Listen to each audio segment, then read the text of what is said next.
Welcome, mystical spirits, to the 17th session of Spirit. For those that are new or coming into the circle of reason from your particularity, I'm going to go through a quick recap, and you're going to find it in every video because everybody's going to show up in their own lens. Nobody's going to show up in the true universality of Hegel. So I will go through it for you, the new people, and you can catch up to us. I'm going to try and go through 16 sessions in 2 minutes. So the first session was about how Hegel was the greatest philosopher because he had the humility to take 3,000 years of philosophers and put them into one concrete whole of wisdom.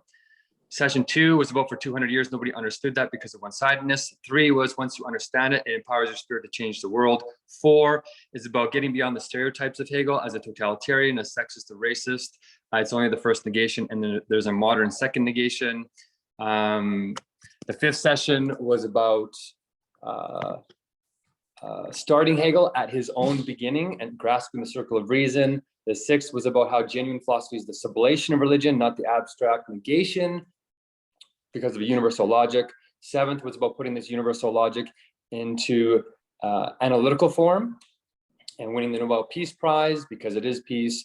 The 8th session was about how this logic starts with the first negation as polemic. The 9th session was about how the truth of that polemic is sublation or genuine refutation as the polemic of polemics. The 10th session was a masterclass in sublation, where it's clearly noted. The 11th session was how the science of logic, this masterclass, is profound in terms of the ineffability of the Tao being communicated or communicating itself, which is a paradox, and that when we write it down, it's going to lead to a Nobel Prize. It's not a practical joke. The 12th session was about how this logic has to be living, and that's the purpose of life. The 13th session was about how we have to liberate each other as the purpose of life. The 14th was about how we're sort of this children of God concept. It gets very personally profound, but also you can look at it atheistically in the 15th session, that you can be your inner child without this sort of notion of God explicit and still be profound.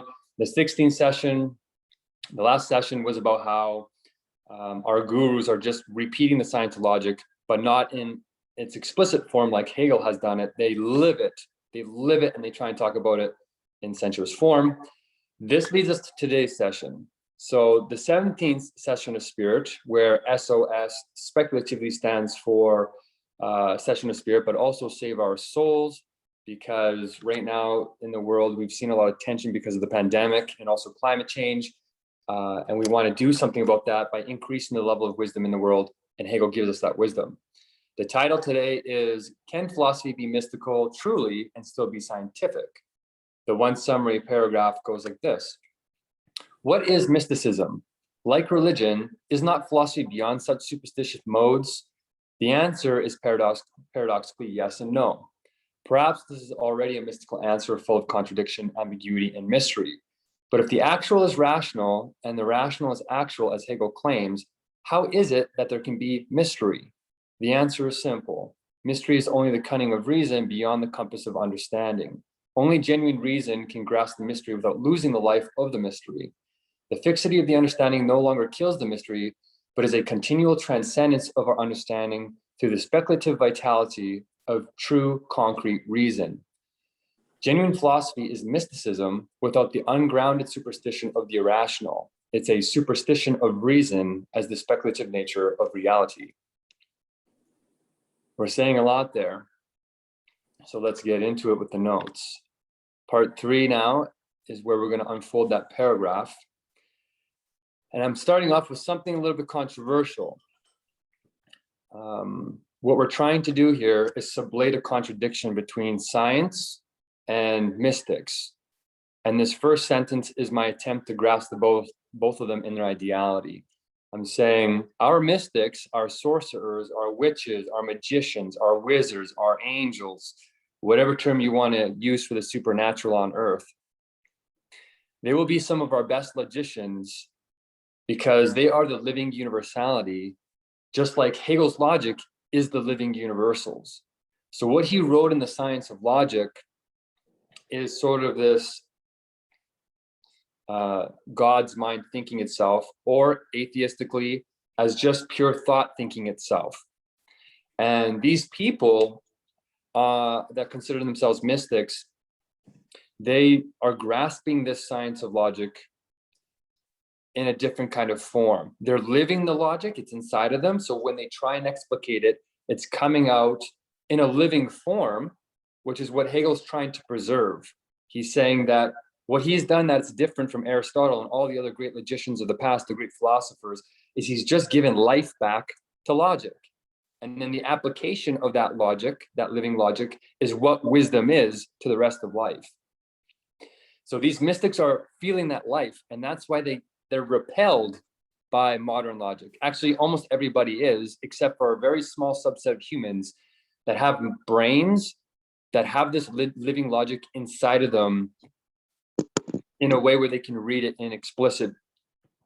They can read that life into this sort of boring kind of logic where it's chopped up into its formality. So formality has this deadness to it because you memorize it in fragments. There's no living totality. It's not like the logic is growing into itself. It's not like the syllogism is, like a plant that's, making fruit or something weird like that. But that's exactly what Hegel is saying. He's saying, actually, yes, real logic is like a plant. The syllogism does grow into its more mature forms. It grows from the syllogism of existence to the syllogism of reflection to the syllogism of necessity or the notion. And then it turns itself into its own object as it's like a fruit. So the mystics understand this implicitly. Our current logicians understand it in a very particular form, but explicate it in a chopped up form, which makes it dead, and it repels pretty much 95% of people. So Hegel's going to try and bring these two worlds together in the science of logic to show that we are being logical, no doubt about it. The modern logicians are getting to a clarity that we need as genuine philosophers, but he's bringing the life back to it. And this is kind of where the mystical nature of pure thought comes in. The problem, though, is with mystics, because it's not explicit to them, because they can't do what the modern logician can do. Even though the modern logician is chopping it up into pieces, they're doing something that the mystic is envious of. And it's that they have a clarity. They can use these symbols in a very intentional way. Whereas most people who are atheists avoid mystics because there's a universal sort of baggage that comes with them. And they know it too, they joke about it. It's that you feel it and you know, but sometimes you don't know when you don't know. Like sometimes your own particularity, your own humanness will get in the way of the divine insight, they call it. And then you're not sure sometimes which is which. And it's a paradoxical, frustrating state, but when they're wrong, and they never claim to be wrong, right? Because that's part of, you have to keep that kind of spirit going. You have to believe in it. That's part of how you keep it alive. When they're wrong, they bring in this human component, which is where abuse comes in and cults starts and religions make the same kind of mistake. So when they try and explicate this, they're sort of making the same mistake as religion. They're saying, okay, here's this universal logic that's in me, but because I don't know the pure thought categories, I can only use sensuous examples or particular instances to communicate this abundance. But sometimes those instances are their own finite thoughts, not separated from the universals like Hegel did fantastically in the science of logic. There's no particularity there.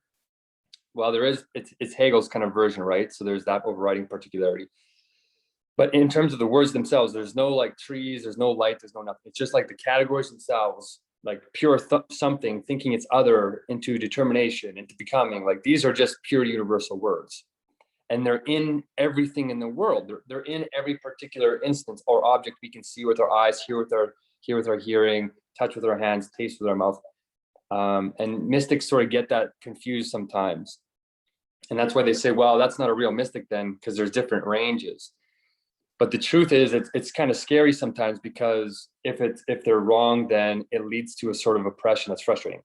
So this will, no matter how I state this, secularists and atheists, they want to get away. I don't care about if there's a little bit of truth to what they're saying. I don't care the badness. And when they screw up, it's so painful. It's so frustrating. We might as well just do it for ourselves. Hegel's not a mystic. The science of logic, which is a real scientific, bland text with nothing mystical about it, is the boring thoughts in our heads, put in a proper order. That's it. And you know what?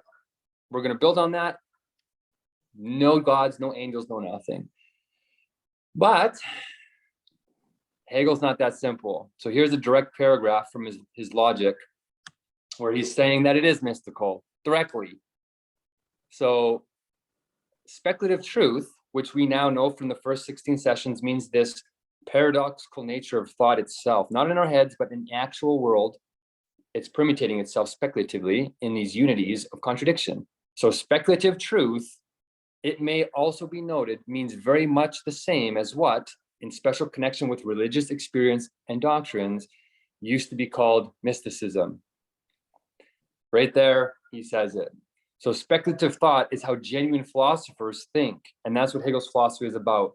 And he's saying this critical component of speculative thinking is mystical, and it is kind of in the religious mode. So what other sort of one-sided philosophers do when they interpret Hegel in an atheistic way is they try and say, okay, yes, he said mystical, but it's not the religious kind of woo-woo. It's like a different kind of mysticism. And here Hegel is relating it directly back to religion. He's saying it's religious experience and doctrine. So they were getting something right, but they were getting something limited, wrong. And he says, yes, there's more to the concept of mysticism, but it is in his philosophy, and that's a critical element.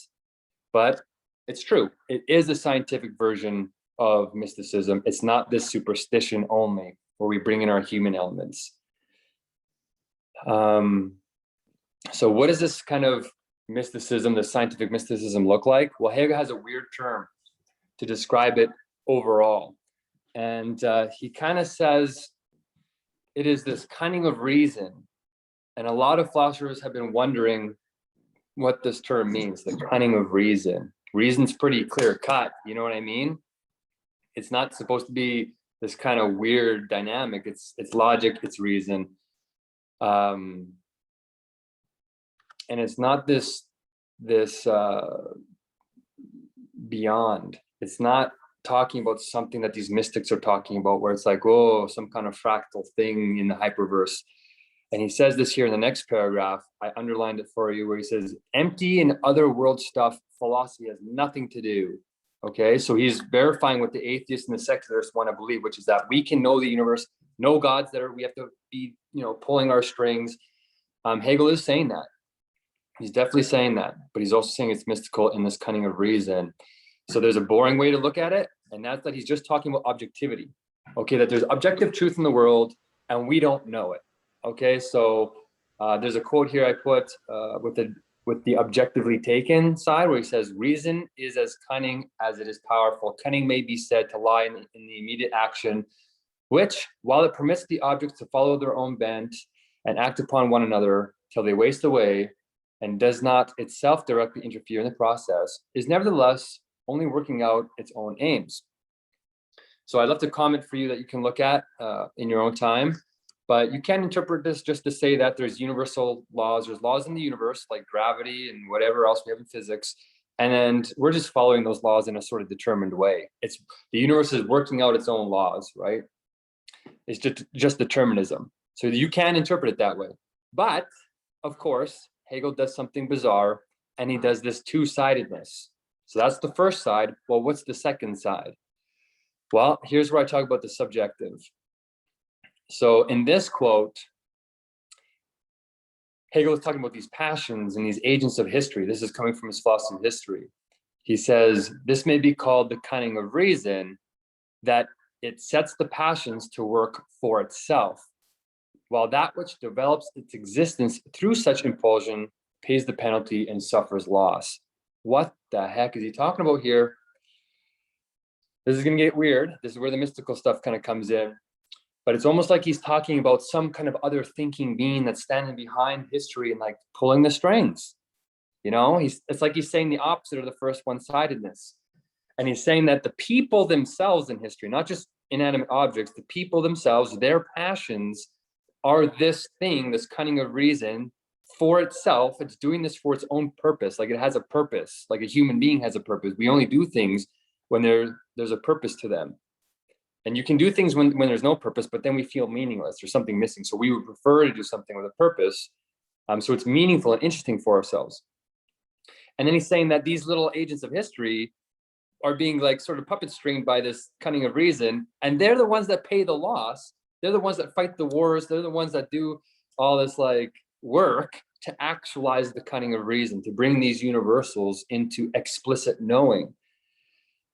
And it's like, okay, is Hegel talking about a God here, like the Christian God? And like, okay, we're trying to get away from this, aren't we? This is not science. You know, science is about real human knowledge that we can actually have some degree of certainty applies to the universe.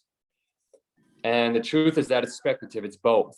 So there is this kind of being that is pulling the strings of objectivity, but it's just you in the end. So it is something you can know. In a way, it's just as we learn more about the universe, we sort of develop this coherence about it. And we realize that at the very, very high levels, you are absolute spirit. Like Hegel says, your subjectivity grasps infinite thinking, which is what the science of logic is. It's the continuousness of the universals. You start thinking universally by seeing what is permanent in the infinite variety and flux of finite life, or what the Buddhists might call the permanence in the impermanence. That it's always becoming, always changing. The truth of being is always change. But when you grasp universal thinking, those universals are eternal, as we talked about before. They don't change ever.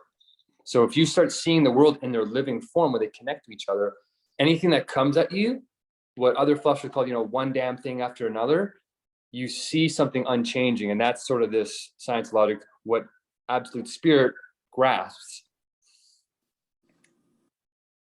What's profound then in the secondary meaning of cunning of reason is that if this is true, that means you are the cunning of reason. And the reason why it's cunning is because there's two of you. There's the contingent version of history where you're fighting all these wars to actualize the cunning of spirit and you don't know it. And then there's the you that's absolute spirit, that when you achieve absolute spirit, you realize that the small you was just tricked by the big you into thinking that it wasn't you. So it's cunning itself to make it not. Okay, good. So I think. Oh, I think there's a, yeah, mute the mics, please.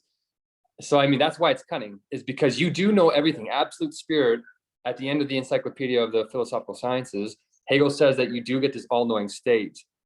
But as a finite being, you don't know it because you need to experience yourself from a place of determinacy. When you're an all-knowing spirit, it's indeterminate because everything is irradiated, everything is like known, and it creates this sort of like, you can't create distinctions in the way that we normally think about it. You have to create it through a finite moment where you have a negation, and the negation creates a separation where you can know something that's not you, and then you can experience yourself. And this is kind of how Hegel justifies the purpose. This is the cunning of reason, and its purpose is liberation to know itself. So that, in my reading of Hegel, is the full two-sidedness of how to read him. Various philosophers in the last 200 years has picked one side or the other. No, he's just doing the atheistic secular. No, it's just science, objectivity. There's no absolute spirit.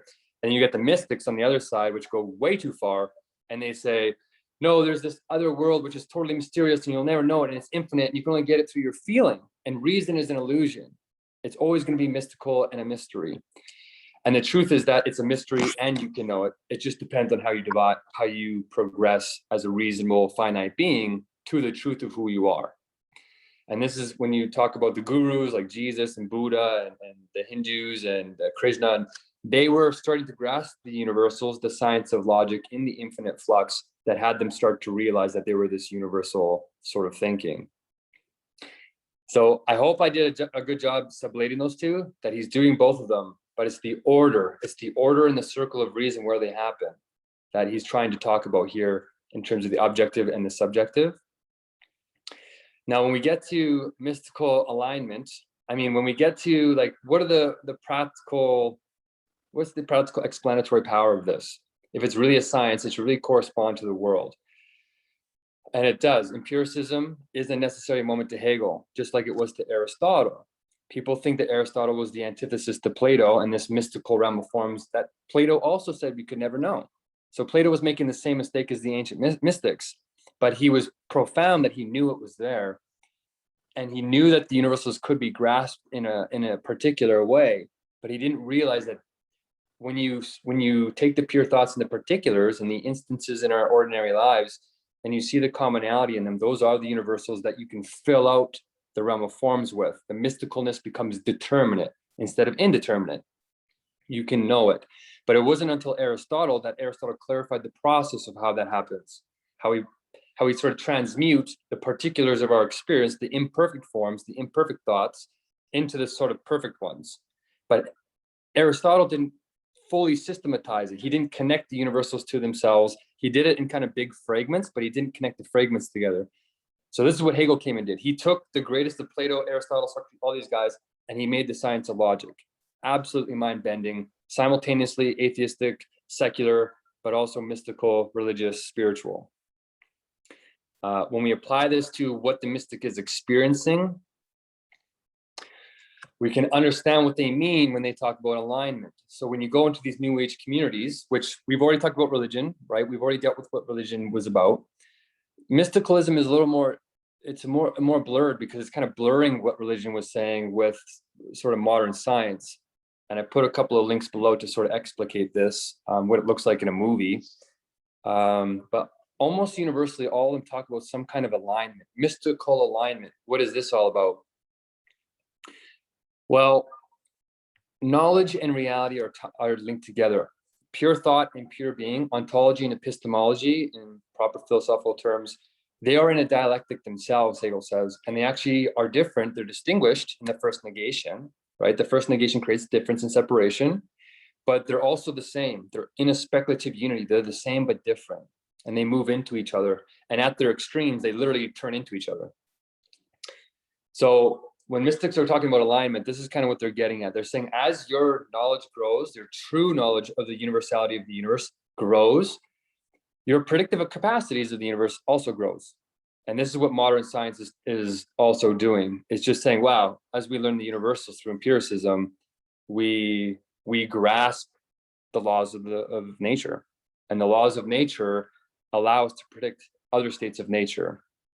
But the mystics don't explicate this, but some people are born with this connection to the world that somehow lets them know on a sort of profound level truths that we don't think would be possible ordinarily.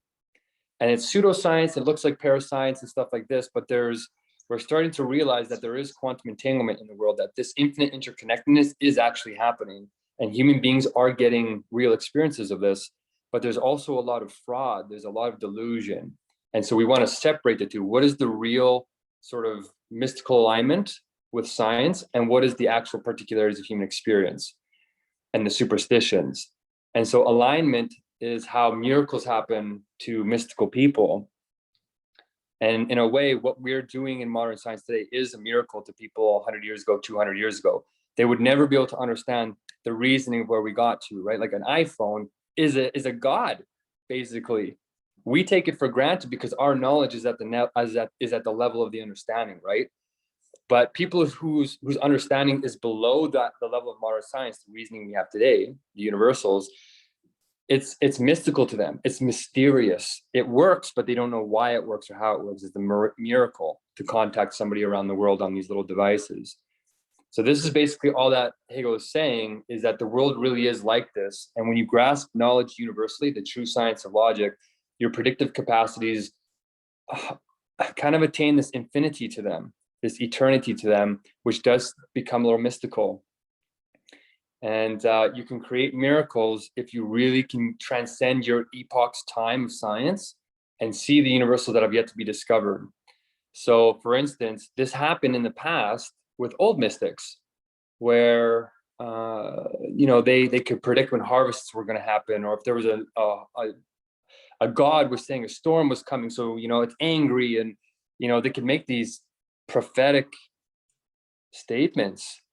But now we know that what they were doing was they were so in tune with nature that they could sense tiny vibrations and changes. They can sense when air currents change, once in 4 years, they're going backwards or something, and they're like, oh, something's going to happen, and they can sort of feel it intuitively. That there are people so sensitive that they can do that.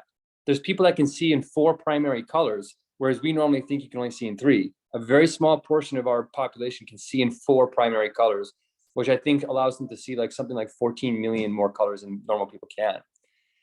So there is some truth to the mysticalness, but it is just science, and we're just discovering, as we become absolute spirit, overcoming the cunning of reason, we're realizing this universal knowledge. And Hegel's putting it in its true speculative nature and its paradoxical nature in a linear way in the science of logic. And this is what the mystics couldn't grasp.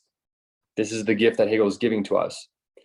If you want a good example of its alignment, you're just, as you know the universe, you don't have to change anything materially. If you change things materially, you get rid of the finitude. If you get rid of the finitude, you merge back into absolute spirit right away. Or I would just say probably the supersensuous realm of just pure thought itself. That's not reflecting on itself. It's just, it's being as it's thinking as it's being immediately.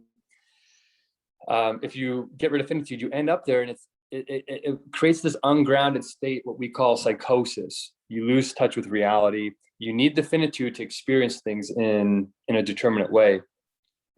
And what they do then to keep the finitude in check, but create the miracles, is they reach such a profound universality that every choice they make from this universal logic puts them in a different almost universe. They're flipping probabilities like in quantum mechanics. They're choosing which universe they're in of actuality, because they know it so well on an intuitive level.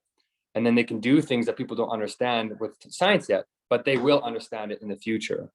So this sounds very bizarre, but in some ways, we're all kind of doing this as we're navigating the world. We're doing the best we can to approximate the universals.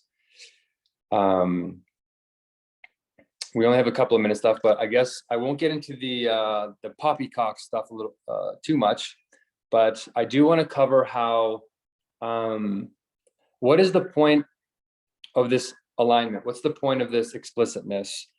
If you want to get a good example of a modern movie trying to make the universal logic in this alignment understandable, there's a movie called Everything Everywhere All at Once, where the characters aren't changing the finitude in a magical way. There's an interrelationship between the hyperverse where they have to create irrationalities, and the irrationalities break out of the science of logic, and they allow you to change things that normally aren't changeable. So that's a brilliant way to me to create these hyper states without losing the logic. So if you want to look at it, go do that. That's a great way to explain alignment in those characters. And then you can come back to these notes and then read them again, and it'll make more sense to you, I think. But the point of making the mystic explicit, this is where Hegel says the mystic needs to be sublated. Okay, and that's why mystics are going to be our best logicians, because they grasp the science of logic, the universals implicitly, but we need to make them explicit.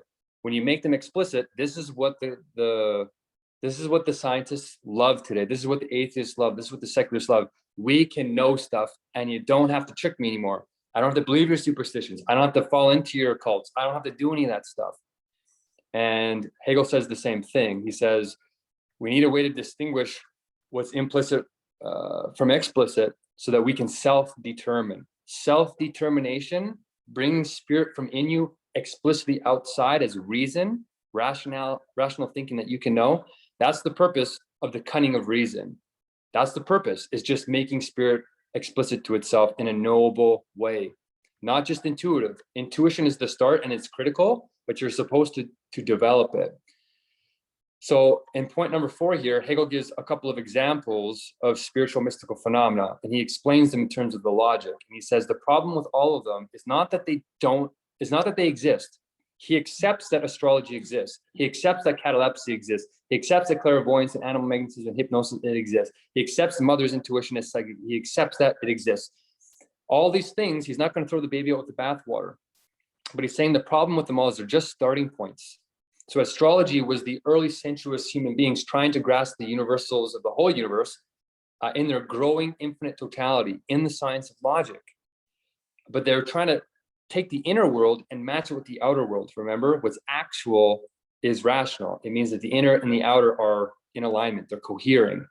And that's all that we're doing in modern science today as well, but we're doing it in a fragmented form. We want to do this in universal form. So Hegel's saying we're just taking the universals and making them explicit. So in astrology, we're just going from the topmost universal level down to the earth, down to our societies, down to the individual, and how it's all working with the same logic. Same with catalepsy. Socrates was said to be cataleptic, but that the dialectical, the Socratic method, where he just knew how to explain the limits of every argument, was something that wasn't explicit to him. It was an oracle inside of him telling him to do it. It was like this, it was like a mystical explication to him from someone he didn't fully understand. So he wasn't fully spirit, he was the beginning of it. It's what Hegel calls a genius. And we all have it in us. It's like a soul that is sentient. It's starting to actualize itself. Clairvoyance and animal magnetism is a gripping of that sort of like totality in yourself. That's not yet explicit, but he says that's not where you should stay. We shouldn't treat clairvoyance as necessarily higher. Bringing it into reason in a scientific way is where we sort of overcome the passivity and get to this higher level of philosophy. That's the point, is to make it explicit. Otherwise, you reduce to a lower state. Mother's psychic intuition is just a process of logic. The gene is communicating to the child. Quantum entanglement kind of talks about this too. So he's just verifying that that is a thing that we need to explicate. And if you don't explicate it, you fall into superstition. So that's the point. When you make it explicit, you can use it in your practical reason, in your practical spirit, and you can change the world. This is what the science of logic is. Hegel has distilled this in its living totality, where mystics will want to read it and scientists will want to read it. He sublated both modes, and a brilliant gift that is the science of logic that people underrate. That's the core on which all his philosophy turns, and then he applies it to nature and then spirit. If you want to read the further rebuttals on quantum mechanics or watch the videos, they're there. I can't see a timer. I think I only have a minute or two left. If you want to join us in the conversation after this, the discussion link is in the chat, and the recording will be put on YouTube. But basically, we want to break out of solipsism, and we want to break out of like Descartes's sort of limitation of I think, therefore I am. To grasp the absolute, you need to do the absolute negation properly. That means negating your own thinking to get to the first absolute thoughts in the science of logic. They really are objective, Hegel is saying. And then we subjectively as subjectivity return to the science of logic through the cunning of reason. There's a group here as well called Hegelians Who Want to Change the World. Post your questions there. Let's get a dialogue going. And if you want to start joining a kind of a team, then there's the wisdom quiz to see where your dialectics are really at, where the cunning of reason has sort of like spun you in your particularity, and then try and make you self-determining in this higher reason that you can know. So tomorrow we're going to talk about how you actually apply this in actual examples, where you're not falling into the superstition of mysticism, but you're doing it in a fun way that is still scientific. So I hope you enjoyed that. Please join me for a chat if you'd like. And if I didn't do a good job sublating the two, I would love to know your reasons on how to do it. If you're either a mystic or you're an atheist or a secularist, you both have truth. We need to sublate in an ideal fashion. And once that happens, you'll be able to self-recognize with the truth and the science of it. And if I did a bad job, it's not because Hegel did a bad job. It's just because this is the first time I think people are interpreting Hegel in this fuller spirit, which is contradictory, which is hard for ordinary thinking to grasp. But hopefully we're well on our way. So thank you, keep sublating, and we'll see you in the discussion.